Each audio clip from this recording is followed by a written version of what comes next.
வலைக்கும் வரஹமத்துல்லாஹி வபரகாத்துஹு.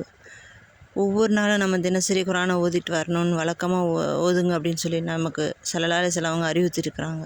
ஆனால் இன்றைக்கி நம்மள பல பேர் குரானை ஓதுறதுக்கே நேரம் இல்லைன்னு சொல்லி ஓடிட்டுருக்கோம். ஆனால் அன்னைக்கு குரானை ஓதுறது மட்டுமே வேலையாக இருந்தவங்களில் அப்துல்லாஹ் இப்னு அம்ரு ஆஸ் ரலியல்லாஹு அவங்களும் ஒருத்தவங்க. அவங்க எப்படின்னா ஒரு நாளைக்கு ஒரு குரானை ஓதி முடிக்கிறவங்களா இருந்தாங்க.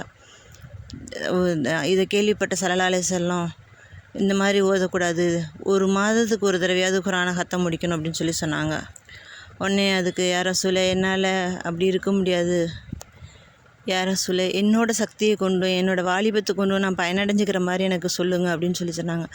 சரி, 20 நாளைக்கு ஒரு தடவை ஒரு ஹத்தம் முடிச்சுக்கோ அப்படின்னு சொல்லி சொன்னாங்களாம்.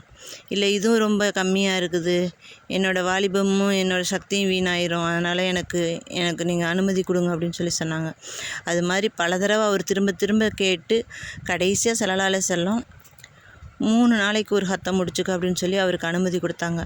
அதாவது இறைவனை நம்ம எந்த அளவுக்கு வணங்குறோமோ அதே நேரத்தில் நம்மளுடைய குடும்பத்தையும் நம்ம பார்க்கணும் அப்படின்னு சொல்லி ஸல்லல்லாஹு அலைஹி வஸல்லம் அவங்க அப்துல்லாஹ் இப்னு அம்ரு இப்னு ஆஸ் ரலியல்லாஹு அவங்களுக்கு அறிவித்திருக்கிறாங்க.